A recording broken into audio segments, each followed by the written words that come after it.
All right, everyone, I am finally doing a tier list video. I came up with something here that I think is something that I can do really well, and that is going to be a tier list for Unmatched adventures.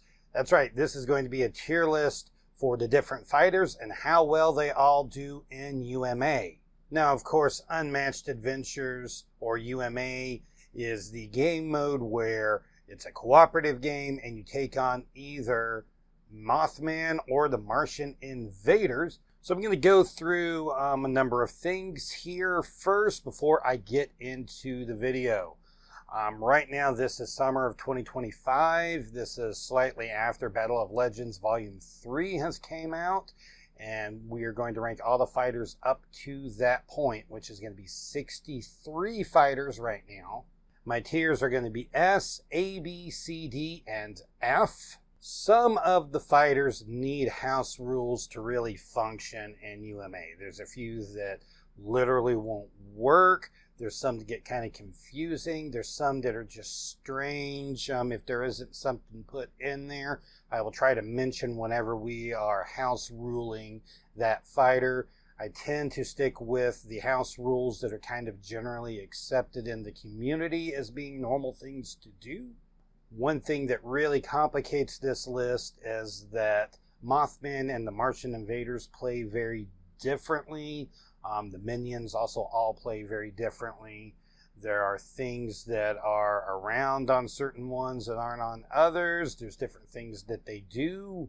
Particularly the bridges on the Mothman scenario there on Point Pleasant really can affect it a lot and swing things a lot by utilizing those. Some fighters are much better off if they have those bridges available because those bridges have effects that are good for the players. The number of players also matters. One player is different than 4 players.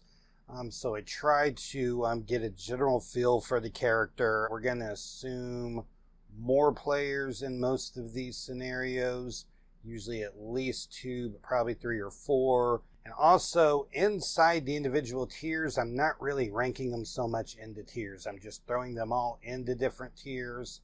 But I do have the best and the worst fighters in the game specifically mentioned.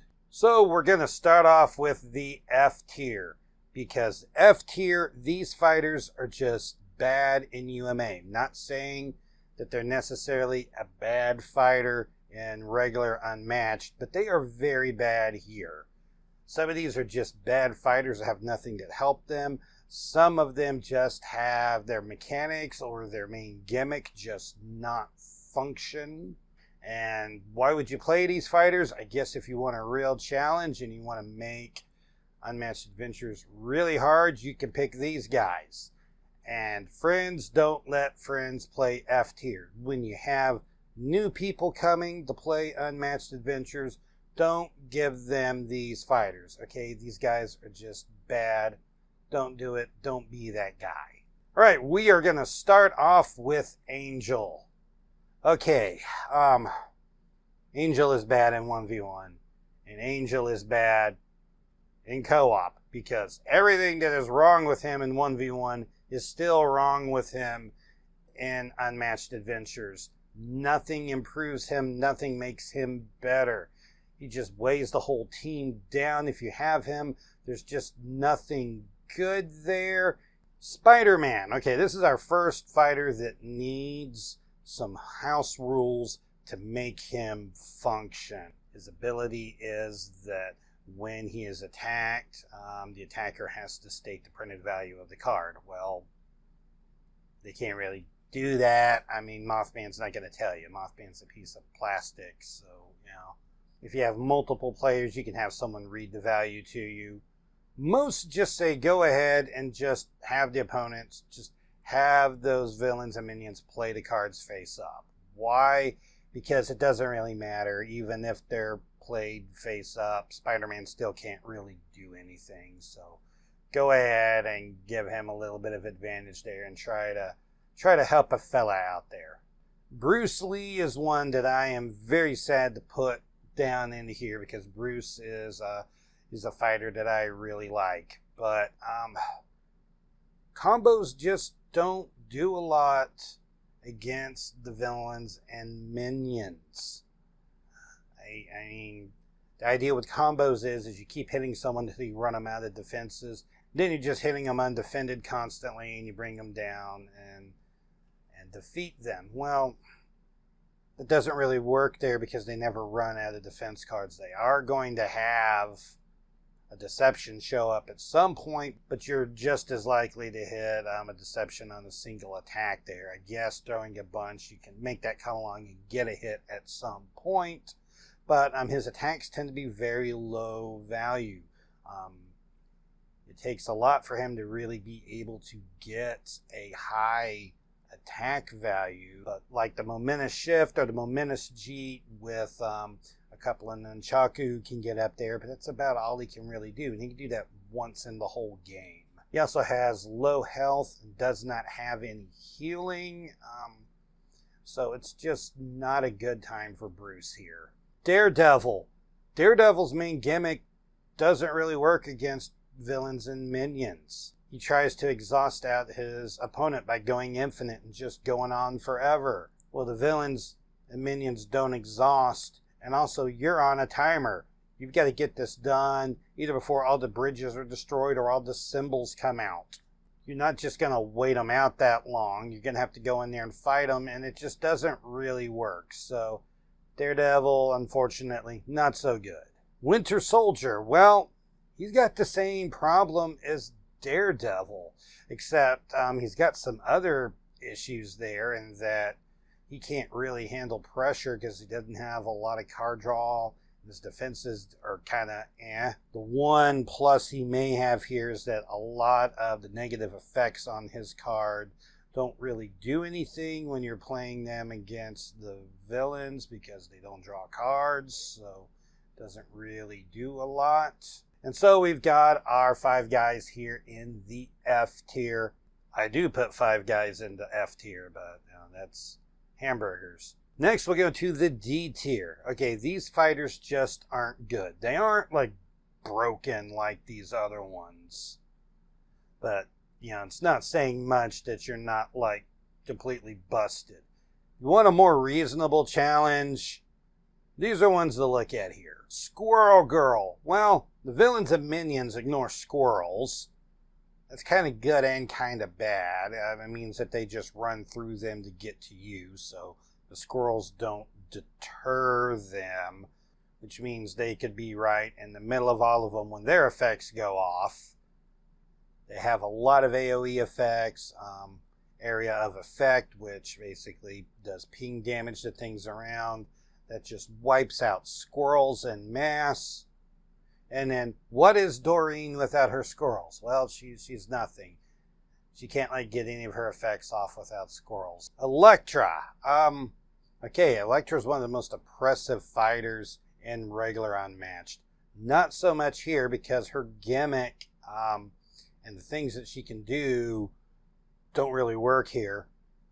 It's just hard to keep her from not dying early. You kind of want her to not die too early and hang around and get through a lot of the deck. Her sidekicks, the hand can't do a whole lot because the fist doesn't really do much there. That's designed to just be an attack. You can keep throwing at them over and over to make them waste defenses while you're not making the villains and minions waste defenses. Mesmerize, which is like her biggest card, look at their hand and yoink a card out and gain an action, doesn't really do anything.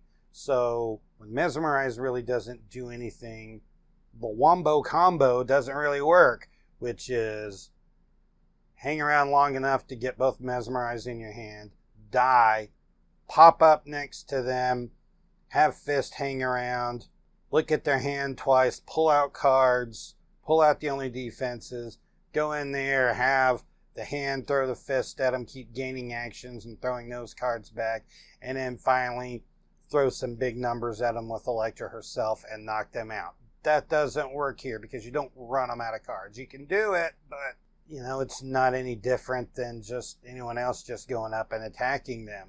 And when you take her away from that, it doesn't really do a whole lot. Sherlock Holmes, this is another one.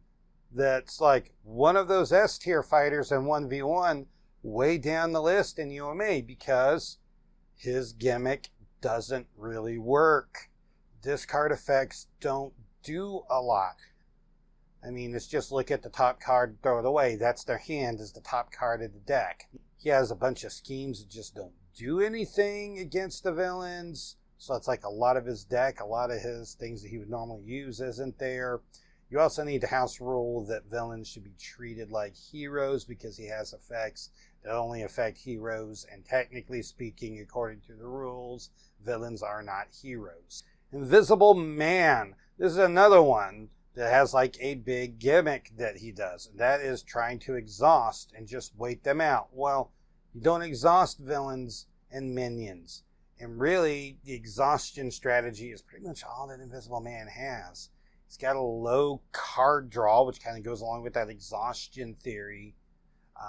At least the villains don't move your fog, so that's something, but it's about all you got. Deadpool. Okay, Deadpool just needs some house rules so you know how to play him, because a lot of his effects, particularly those meta effects that aren't reliant on the game state, you need to know how to handle those.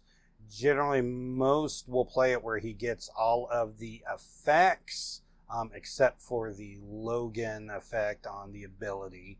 He has weak defenses, not a lot of defenses, not a lot of really great defenses. His low health is a problem. He does have a lot of healing, but just having that maximum of 10 health, he can get knocked down pretty well if he ends up taking several hits in a row, which can happen with the way that the Weird Initiative deck works. And of course, he has just this wildly inconsistent deck with 30 unique cards.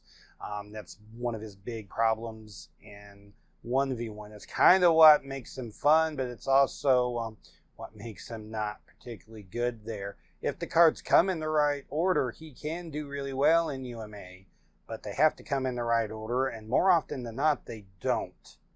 Also, Mothman still owes me a drink, and I don't know how to get the drink from him. So, someone tell me how to do that. Black Widow, generally considered a pretty good fighter, kind of low on the list here. She doesn't have a lot of high value attacks. They tend to be lower attacks that she just hits you with a lot. Fake out doesn't really help because, once again, trying to pull out an extra defense doesn't do a lot. Black Widow doesn't do well with a lot of pressure. You can kind of protect Maria a little bit. It's easier to protect sidekicks in this mode, so you can protect her, have her have a good health, and then switch her out with Widow if you need to. Now, most of the effects, even the ones that have like a few things that don't really work against the villains and minions, they still do a lot of good things for her. There's still something in there for all the missions, so it's not like they're all a waste. Geralt just has a lot of trouble dealing with pressure because he doesn't have good defenses and he has low card draw. But you can see that Dandelion's one thing that he can do, he really can't do here because, once again, discards don't do a lot, so Dandelion is like more useless than usual. For the gear, you can kind of pick either sword. There's good reasons to use either of those. Armor of Forgotten Wolf and Tawny Owl are obvious choices for it. One thing with Tawny Owl, it does stop the discard from the destroyed bridges if it's in place when that happens, because it just says if an effect would make you discard a card. That's different than like a fighter's effect or a fighter looking at your hand. So it is something that Geralt has going for him here that the others don't. The Ancient Leshen. It's just hard to get the Leshen around the board. He kind of struggles with big maps. Both of the UMA maps are pretty big. It either takes him a while to get into the action, or he gets pulled into having to do a 1v1 off in the corner with someone who's going to be going after him on their own. The wolves are mobile and they're powerful. The AoE effects, which there is a bunch of AoE effects in UMA can just wipe them out, so it's a little hard for him. Titania. Well, that random changing ability for her is kind of difficult because more often than not, the ability and the ability that you need end up not matching with each other. She never quite seemed to have the right glamour there. Oberon needs to be in the fight, but it's hard to have him in the fight and protect him. You kind of got to pull him out some, so that gets a little awkward. She's just generally a little squishy until she starts getting some of the glamours ramped up. So we take a look at the D tier. This is kind of our little recap of that. C tier. C tier is where we're just getting into the big group of just kind of meh, okay fighters. There's nothing really wrong with them, but there's nothing really great about them either. This is probably the hardest place in all of this ranking to try to rank them individually inside the tier, which is why I didn't bother. If you're having a few people pick some of those A and S tiers to use, grabbing some of the C tiers in here to kind of even out the team can be a good thing. Willow. Okay, the main thing that Willow has is Resurrect. She can bring back a defeated friendly fighter. Okay, that is huge. Being able to bring back a teammate. You could let a teammate take some hits that they normally wouldn't do. Maybe go ahead and attack with those versatiles instead of saving them for defense and bring them back. Also, Terra being able to do that loop with knowledge of the craft once she gets the second copy. That can be really great for defending against some of these minions, particularly any of the minions that don't have a cancel, because there's some of the minions like Loveland Frog that aren't going to hit really big. They're just going to hit a lot. Willow is going to get a few pretty big hits in there. She can do some really nasty hits, but she can just do a few of them. She tends to burn herself out, and she's not going to do much more than just those few hits. So if you're picking Willow, it's just to mainly support the other players. Ms. Marvel. Okay, one advantage on this is that she has teammates that can help move around to kind of draw the villains and minions into the spaces that Ms. Marvel wants them at to be able to attack them and get her effects. That is a lot of work, and the initiative order can end up throwing a wrench in that whole thing. And the problem that we see with Ms. Marvel in regular Unmatched, we see here that if she doesn't have the positioning correct, then the effects for her don't work well, and she ends up struggling. With Aridin, okay, the Rough Riders can just go down really easy because of AoE. Maybe you want them to go down because you're wanting to get enraged right a while. Aridin does have good AoE effects. He also has effects that can ramp up his cards with friendly fighters, which means it doesn't just have to be his Red Riders, it could be his teammates. Even with the +1 on the combat, he seems to have a hard time with multiple different foes coming after him, and seems to kind of struggle a little bit in here. Card draw is also kind of an issue for him, as is for a lot of the Witcher fighters. Shakespeare. Well, the big thing that is the big problem for him is that the initiative order being random, you don't know how many times you're going to get attacked before your turn comes along, and it can make it very difficult to know what to play to go ahead and fill out your line properly, and you need to get those line effects off because those are essentially your schemes, since you don't have schemes. Shakespeare does need his actors, and the actors go down very easily with AoE. Low health hurts him a lot, and he may not get a lot of his healing without the line working properly, so it can have him have a lot of problems. Cloak and Dagger have a couple of different things going against them. Neither of their abilities really particularly good in this. I mean, the discard effect from Cloak is not amazing. Dagger's action gain is like okay, but once again, action gains aren't as good in UMA as they are in regular Unmatched. They're also, this is something that all the multi-hero fighters will have. They have low individual health, which means they are very prone to getting wiped out easily, particularly if there's effects that start dealing damage to them simultaneously.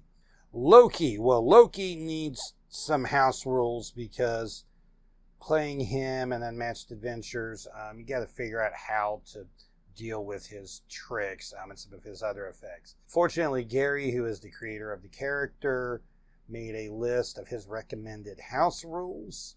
The big one there being that tricks, when they go into the villain or minion's hand, they just are the top card of the deck. So you know that they're going to play the next time that they have to play a card. A lot of Loki's effects don't do a lot to villains and minions.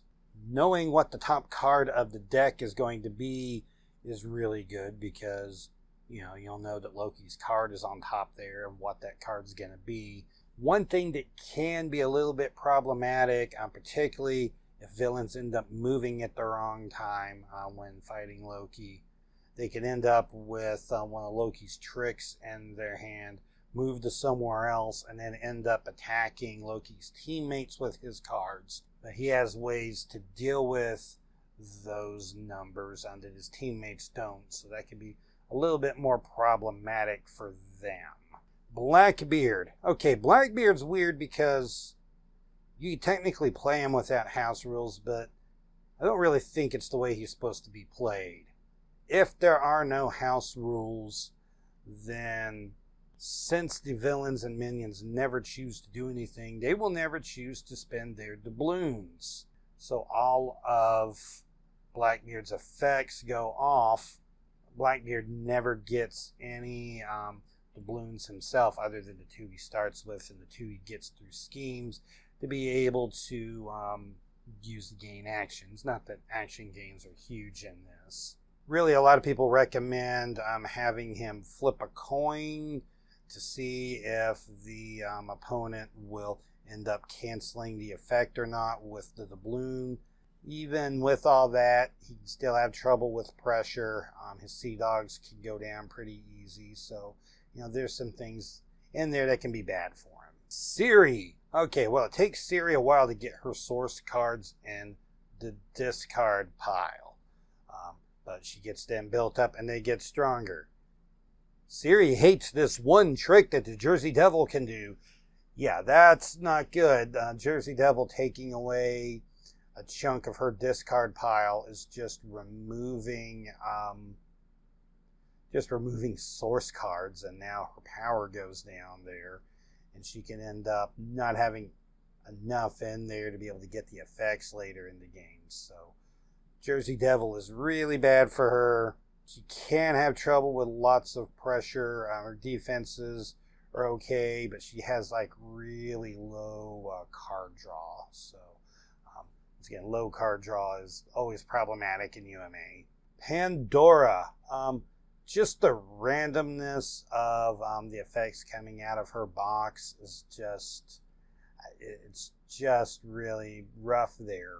When you've got the random initiative order going on top of things, the random effects, it all just gets kind of really crazy. When she's getting the right effects out of the box, things can be good. When she's not getting them, things are bad. Most of the time, you don't get the effects you need. Raptors. Well, this is going to have the typical multi-hero issue here. Low individual health. At 7 health and no healing, the Raptors can go down very quick, especially if something makes them take damage simultaneously. Villains and minions are easy to surround to be able to get the Raptors' ability off, but surrounding is dangerous because of the AoE. Raptors also have notoriously low defenses, one of the worst in the game. In a game where you typically get pressured a lot, this can be really bad.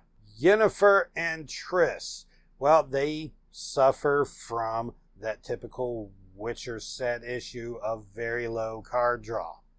Now, Yennefer 7 is really, really good because the foes will never choose to discard the cards to cancel it or to ignore it. So that value always goes off. So you can pretty well throw a 7 and go ahead and boost it and make it something bigger and just really do a lot of damage to people. But she doesn't handle pressure particularly well, partially because of that low card draw. As far as like looking at Yennefer or Triss as the hero, you might be tempted to go with Triss as a hero, thinking that you can just throw a lot of damage and get some of the minions out of there, but that just doesn't seem to go well.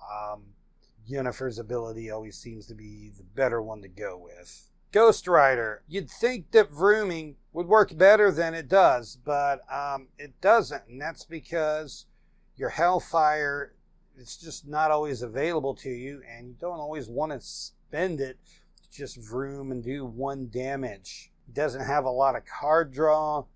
He has a few good defenses. Pretty much all of his defenses that are any good require Hellfire. Once you get past those defenses, they're really not good. He starts taking a lot of damage. And the random initiative order means that you really don't know how much Hellfire you're going to have when your turn comes around, because you may get attacked multiple times and have to burn through a bunch of that Hellfire. Tomoe goes in. Tomoe needs some house rules to keep her from really being terrible. You just really need to treat villains as if they are heroes for her effects. That way she can actually get a lot of these effects with heroes off. Minions are going to be really particularly problematic for her because strong sidekicks are always a problem. The other thing that happens is villains don't really leave Tomoe's zone in a predictable manner like regular fighters would. You can kind of pressure them a bit and know when they're going to decide to go in and out of your zone, and they don't really have a predictable manner that they go in and out of the zone for you to be able to tell when they're going to be able to take the damage. Yanenga. Well, some problems with Yanenga. She has very low card draw, and as you hear a lot in here, low card draw, bad for UMA. She can tank a lot of hits, but it's hard to keep her archers alive when they're in her zone. You got to protect them, but also keep them in your zone. She has a lot of low attack values. Action gains, which she does have as an option, really aren't as good here, so they're not as usable. Also, since the villains always just run right up to you, being ranged isn't as big of a benefit in Unmatched Adventures. So that's a bunch of reasons why Yanenga, who's a really good fighter, is down in the C tier. Bullseye. Bullseye has very squishy defenses. He has very bad card draw, so that's 2 things that really hit him. He kind of needs to be off by himself, away from everybody, and just attacking with that 5-space additional range that he has. That ends up leaving your teammates in the middle of all the mess because you're kind of off away from everybody. So you got to have some teammates that you know can handle you not taking hits. In the Mothman scenario, the covered bridge for healing and the drawbridge for drawing, like that the drawbridge draws, those can both help him a lot, but you've got to have those still available, and you have to be playing Mothman to have those. And so this is the look of everything here at the C tier. We're going to get to the B tier. Now this is a blob of fighters that are kind of okay. They're like starting to get good. They're not like these other ones that are all just kind of, these are good, but they still don't dominate the game, and they also don't do a whole lot to differentiate themselves from each other, so they still are kind of hard to individually rank. These are the lowest tier fighters that I would hand someone that is new to the game. Dr. Sattler. Well, the first thing is, once again, it's very easy to protect sidekicks in UMA. And protecting Dr. Ian Malcolm is good because you need him to make insight. Getting 2 insight on the board every time you maneuver is way better than getting 1. It is somewhat easy to lure foes near the insight for your effects because there's a few effects that care about that. But once again, weird things happening in the initiative turn order can throw that awry. She doesn't have any printed values there are 4 or higher, which means that Mothman's vision of impending doom is really good into her, because it never, that effect on it never goes off, because none of her cards have a printed value high enough. So that's really great. Bloody Mary. There's things that people that play against Bloody Mary know that the villains and minions don't know, because they're not people. And that is, they don't know not to attack when Bloody Mary has 4 cards in hand. Attack her when she has 4 cards in hand. All right, well, now she's just going to go down to 3. They don't know to do that. They also don't know not to throw cancels into third action attacks, and they also don't know not to throw cancels when she's setting up a jump scare, which means you can pull a lot of these off. They can still throw a cancel, but it's not something that's likely to go out. It's just completely random. Now, the random initiative order can make it difficult for you to set up having 3 cards at the start of a turn, because once again, you don't know how many times you're going to be getting attacked. Medusa. Well, this is another top tier fighter, dropping quite a bit here in Unmatched Adventures. Her discard effects don't really do a lot. The discard effects are there to try to run people out of defenses so you can drop a Gaze of Stone on them. Well, that doesn't really work with the villains and minions, because you're not going to permanently run them out. There's just that one card in there, the Deception, that if you know that Deception's on the top of the deck, and there's ways that you can make sure that you know that, then you can throw that Gaze of Stone and get that off and do a lot of damage, either completely nuke a minion or deal a lot of damage to a villain. Despite those downsides, she is still Medusa. She can still ping fighters in her zone. She still has second shot and momentary glance, so she has a lot of good tools in her kit anyway. Black Panther is the character most in need of a house rule, because if you don't house rule Black Panther, he literally breaks the game. He takes cards away from the opponent and sticks them in his vibranium suit. The villains and minions don't have a lot of cards anyway, so stealing cards from them ends up making massive effects on it. And if you steal a Deception, well, what the heck do you do now? So most recommend just recording down the boost value of the cards that you would put into the vibranium suit. Just record their boost values down either on a piece of paper, or take some dice and stick the die with the number up on it on the vibranium suit. Then you can still use Black Panther more or less the way that he's intended to be used. Once again, pretty easy to protect the sidekick and keep Shuri out of the fight, since you need some of Shuri's cards. Villains and minions generally have pretty high boost values, which that is really good for Panther when he is boosting. Card draw from boosts is really good from him. That can often be a problem for him in 1v1, but in UMA, card draw is king. That is great. Do those boosts, get that card draw. He also doesn't always handle pressure well if he's hit a lot, so that's something that can be a little bit of a problem for him. She-Hulk. She hits really big. She's got a lot of health, 20 health. That's crazy. She doesn't draw a lot of cards, so there's one hit against her. I really don't know what to do with legalese, because if the villain or minion is supposed to choose if you're discarding or drawing 2, I don't know how that works. I mean, you obviously picked to draw 2, because both of you discarding would be terrible for you, because they're not really getting rid of any cards, and you are getting rid of cards. The draw would be better because they can't draw. But if they have to pick, I don't know what happens. Does nothing happen? I don't know. As I said, the discard effects don't really do much. Her AoE effects hurt teammates as much as it hurts the bad guys, so you got to remember that. Alice hits like a truck when she's big. She can defend like no one's business when she's small.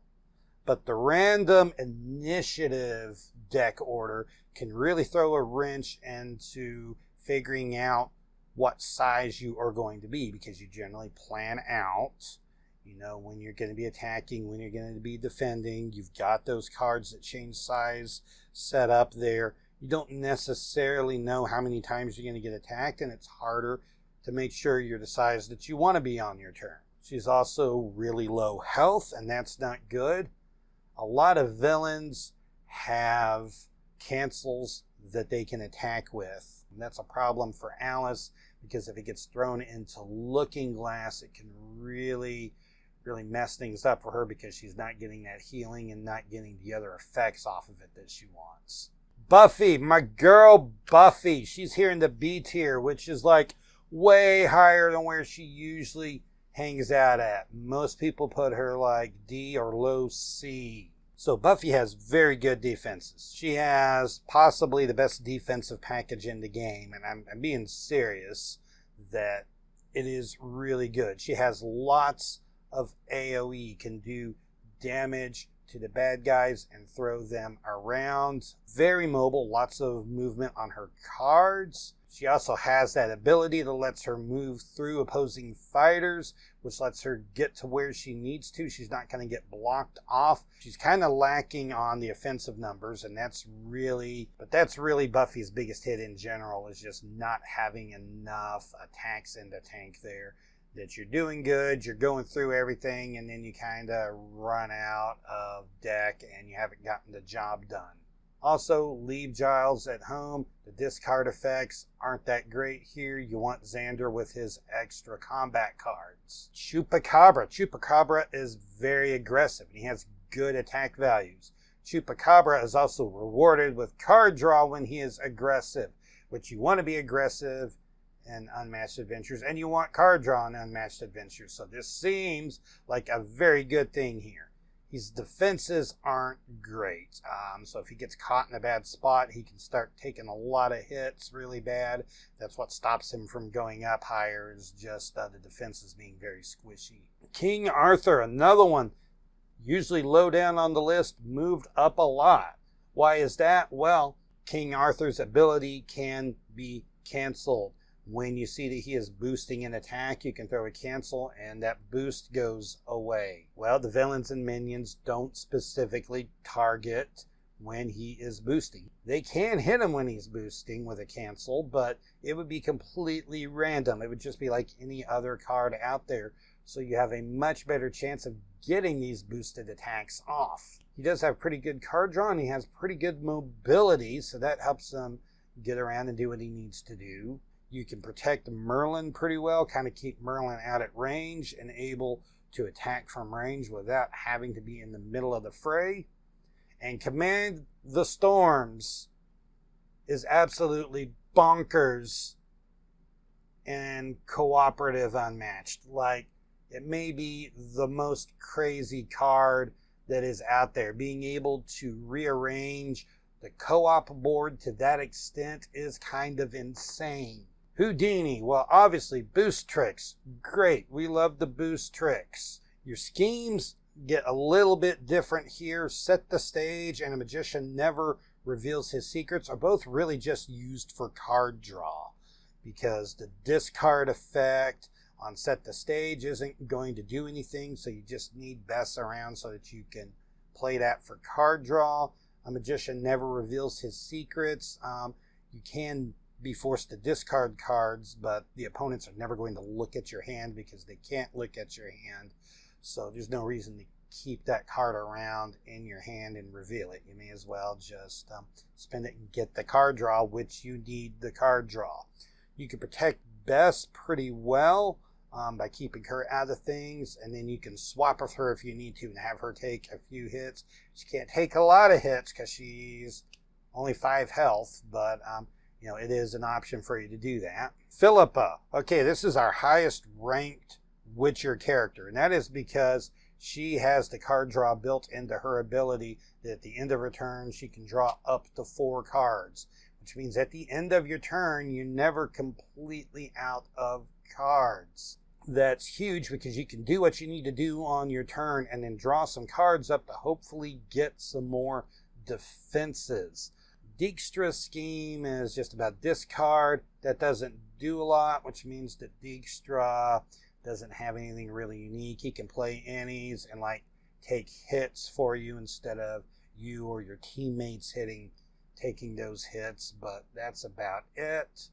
Do My Bidding is a lot weaker. Do My Bidding's job is to try to pull out the fences so you can drop an owl form, drop your whole hand, hit hard, and then draw back up the 4 at the end of the turn.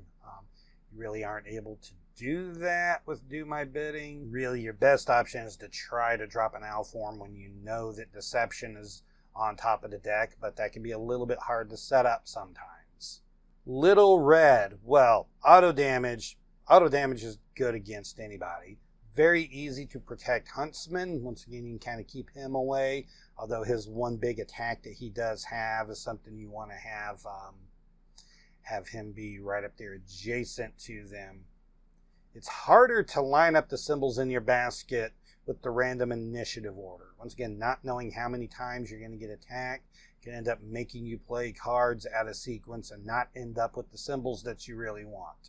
Since they kind of throw cards randomly out there, there are some cards that you either need a really high number to come out or a really low number to come out when you throw it, and having the wrong one go out there, having them throw a Deception into a Pelt can really mess you up there. Although they don't know not to throw big numbers into a Pelt, so they could very well throw something huge and them end up taking a lot of damage. It really just kind of depends. It's random. The Wayward Sisters, very versatile. Some of the most versatile fighters in the game. The card draw and healing spell is amazing. The damage dealing scheme and the movement scheme are both pretty good at times. The action gain, I'm not going to say it's not ever good, but it's not as good in Unmatched Adventures for reasons that we've already gone over. The low individual health, once again, them being the multi-hero, that always puts them at risk of being wiped out quickly if they start taking damage simultaneously. So, this is the look at the B tier. Moving on to the A tier. These are really, really good fighters. You would take any of these on your team. They're not the absolute most elite. There's just a few elite here that'll be after this in the S tier, but no one's going to complain about these guys. These are all great. Spike! Wait, what? What is Spike doing in A tier? Okay, let me tell you what the problem is with Spike. Okay, Spike's problem in 1v1 is that Spike lays out these shadows. He needs people to come in and attack him while he has the shadows laid out around him. But he has no way to force anyone to come in and attack him. So everybody just kind of waits out and makes Spike come to them. So he has to leave his shadows. He's attacking without effects. And then they either hit him once and leave, or they just leave. So he has one and only one win condition. And it turns out that the one and only win condition for Spike is the one and only thing the villains and minions and Unmatched Adventures will do. They will just run right up to him. He basically just drops his shadows out there, sits back and says, "Oh yeah, come to daddy." And when Spike starts getting his effects off, he's actually kind of scary. One negative for him, Drusilla's The Sight is not as good because once again, discard effects are not really good against the minions and villains. Beowulf. Alright, Beowulf's another one that you could just do some fun stuff with. Just plop him down next to these minions and villains to do a bunch of AoE and let him just churn out that sweet, sweet rage. You're going to hit me for 1 damage? I love it. Give me that rage. Wiggy is a beefy boy. Just let that guy tank some hits for you. Villains and minions are not deterred from just standing right next to you when you have 3 rage. They're not going to run away from you. They're also not deterred from throwing a potential high number into a Grendel because they don't know any better. Robin Hood. all kinds of mobility. This guy can just move everywhere. You can bring the outlaws in to attack and then get them away so they are not in AoE zone because of the ability that lets fighters go in and out. Usually you kind of have a mind game with like highway robbery and ambush and what they're going to be throwing at you there. Those are still all really good because ambush is good because of the high boost values that the villains and minions have. And highway robbery is always great because most of the time they kind of throw cancels randomly, so you stand a good chance of getting those off. Dracula. Okay, you're always going to have someone standing around the ping with your ability at the start of your turn, which means you're always going to be dealing some damage and you're always going to be getting that card draw, and card draw is king in UMA. If you need to just nuke a minion and get rid of it, this is your guy. Leveling Frog gets too annoying, you're willing to throw a beast form at him, you can get rid of that frog. Foes have really high boost values for ambush. Foes don't know to throw cancels at you when you have a lot of cards in hand. Looks like you're going to throw a beast form, they don't really know. Foes tend to stay around you, so you tend to not have to track them down, which means that you can kind of save your missed forms for when you're ready to go after them there, because you're not going to be using those all the time. Additionally, as we mentioned earlier with Philippa, Do My Bidding really isn't particularly good here. It's not good for pulling out the defenses for a beast form. Jekyll and Hyde, another fighter, moved way up from where they're normally at.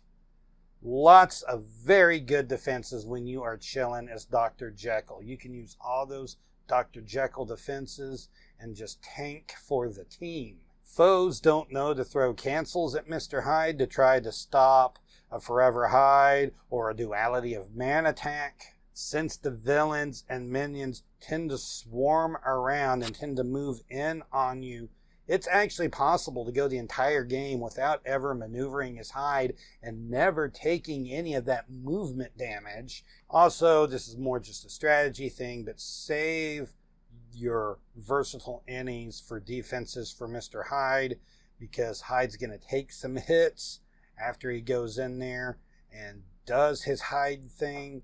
Moon Knight. Well, villains and minions will not run away from Khonshu.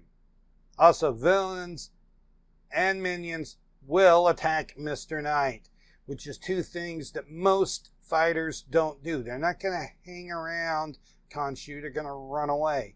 They're not going to throw their attacks at Mr. Knight. They're going to try to throw them into the other forms. And so it's just a lot easier to set up the big Khonshu turn. Card draw for him can be a little weak. It's one thing that kind of keeps him from being elite. Nikola Tesla. Well, he's from a UMA set, so of course he's going to be good. They're going to put fighters that are good in the Unmatched Adventures into that box. Effects from your coils are great. You can zap a lot of foes, but just watch out, because when you zap all fighters. And there's just nothing wrong with this guy here. Dr. Jill Trent. Well, she's from a UMA set, so of course she's good. She is a pretty solid and versatile fighter. Lots of different ways to play her, which makes her very good in this. You can really protect Daisy because Daisy is important to the game plan. Really nothing wrong with this gal here. Annie Christmas. Well, she's from a UMA set, so of course she's good. The villain will have more health than Annie for a large part of the game, which means you get that +2 ability online for a lot of the game, especially early on. It's easy to protect Charlie, because Charlie can do some work and you need him around. But really, nothing is wrong with this gal here. Golden Bat. Well, he's from a UMA set, so of course he's good. Villains and minions just move up and they just stand next to you. They just move up to you. So it keeps his ability online. The few times you have to move around, you've got cards to let you do that. You don't have to try to do it all the time. You should always be attacking with your +2 as Golden Bat in UMA. Really nothing wrong with this guy here. Actually, I think Golden Bat is probably the strongest out of all of the Tales to Amaze fighters in Unmatched Adventures. Sinbad, lots and lots of card draw. Usually too much card draw for 1v1, but there's never too much card draw in Cooperative Unmatched because card draw is king. Lots of mobility. He can move around a lot. A big stack of versatiles so that he always has defenses. It's easy to protect the MV Porter, but the Jersey Devil makes Sinbad cry. Genie, so much card draw. Like, seriously, like the card draw is insane. Just go insane. Be a maniac. You are a card drawing machine. Just get cards. Don't worry about exhaustion. There is no tomorrow. Exhaustion is not on your radar. You are going to draw cards and then just go crazy. Okay, the action games aren't as big a deal in UMA, but it is still fun to do it. And being able to throw just a bunch of attacks in there, it is great. For your wishes, the drawing 5 is really good. And just remember, there are times that setting the attack value to 4 can still be good even in this mode. Achilles. Okay, it's easy to protect a sidekick. You keep the hero in the fight. That's kind of a normal thing we know. But the reverse is also true. You can put in the sidekick and protect the hero. So whenever you're ready to do it, and probably earlier in the game than later, just once you have a few cards for him, just throw Patroclus in there. Have him attack, and then have him take the hits for everybody, to where all the villains' attacks are going to be going into him instead of everyone else on the team taking it. And then Achilles gets his ability, not just the +2, but the card draw. The card draw that can be a problem in 1v1 is always amazing in Unmatched Adventures because card draw is king. Luke Cage, he just hits really big. Standing still wins against most of the minions and villains' defenses, so it's a great way to be able to recycle cards and get some of your good attacks back. It's easy to keep Misty alive and have her still be at range, and his ability is good if you have to take some undefended hits, because that's something that starts happening. If you're going to have someone take them undefended, it might as well be Luke. And what is the Loveland Frog going to even do? What is he going to do? His highest attack's a 2? I mean, just sit Luke Cage next to the Loveland Frog and just ignore the dude. I mean, what's he going to do? What's he going to do? Bigfoot. Well, he's just friggin' Bigfoot. Bigfoot is not the absolute best at everything, but he is real solid at most everything. Jackalope can stay alive. You can put some work in with him, which is good. It is a little hard to get out of the opponent's zone sometimes because you kind of need to have him in there. But you want to get him out of the zone because that's where most of his card draw comes from. T-Rex. Well, you're always going to have cards. T-Rex never runs out of cards. T-Rex might run out of defenses, but you don't care if you run out of defenses. You have stupid amounts of health. Yeah, you're going to deal damage to yourself. Doesn't matter. Why does it not matter? You don't even have to spend and waste cards boosting to chase these guys down. They just come right up to you and they just run up to the T-Rex. Who runs up to the T-Rex? Who runs up to the T-Rex? Nobody runs up to the T-Rex. Are you worried about exhaustion? It doesn't matter. There's no tomorrow. You're never going to get to that point. You're not going to get to the point that you exhaust. The game's going to be over by then. You will have won. Just do your thing and be Rexy. Sun Wukong. Hide the monkey, send in the clones. That's what you always want to do, but it's an easier thing to do here in Unmatched Adventures. Oh, did you throw an attack into my ultimate defense? Oh, the one time that a villain ends up next to Sun Wukong, you just do that. Now, Trick You is a great effect, but just remember that the villains and the minions can trick you and end up throwing a deception into where you end up wasting one of those really great defenses into it. The one thing that stops him from being elite is that he has really low card draw. All right, A tier. We can see we've got a lot going on here with A tier. Okay, the S tier. These are the best. These guys are insane in this mode. They're kind of broken. But sometimes you just need to kick some Mothman or alien booty. Hamlet, a fairly irrelevant 1v1 fighter who's pretty crazy here. Why is that? Because he switches between drawing cards and having a big +2 at will. He can do that as he wants to. He hits big and he draws cards, and you can decide at the start of your turn which of those you are going to do. If you're doing Mothman, you can spam the covered bridge and kind of heal up Hamlet and Rosencrantz and Guildenstern, have them stay healthy to kind of fuel up those not-to-be turns. He just hits big and always has cards and doesn't run out of them. Engine. Okay, well, this is the one guy that can actually make the villains and minions stop in their tracks. You get a card when they hit the trap, and that's good because card draw is king. And then you just kind of sit back and hit them from range. And oh yeah, you have so many workers. Like, you know how many workers there are in there. And those workers come from schemes, so they can't really stop you from bringing them in. So just all these workers that can also attack. And also you can just send them out there to take hits from the villains and minions if you want to. They can just take it for the team. They're just really great. Doctor Strange. Every overpowered and ridiculous thing that Doctor Strange can do in 1v1 is just as ridiculous and overpowered in UMA. It's actually a little bit more ridiculous because he can do more than just heal himself and Wong. He can heal his other friendly fighters.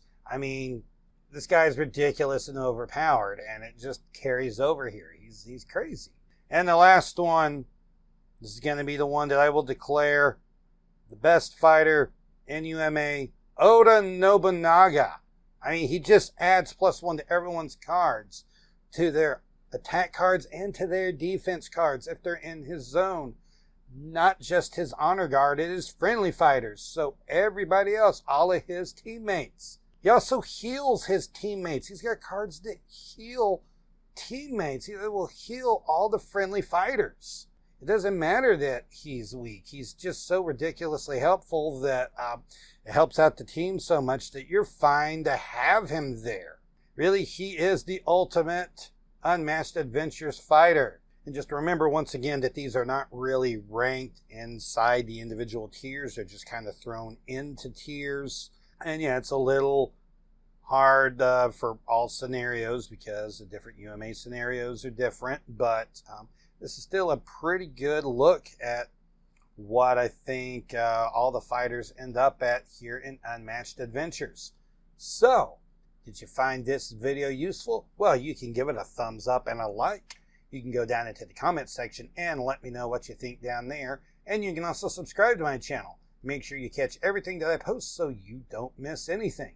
This is Jeremy with Point Extra G, and we'll see you around next time.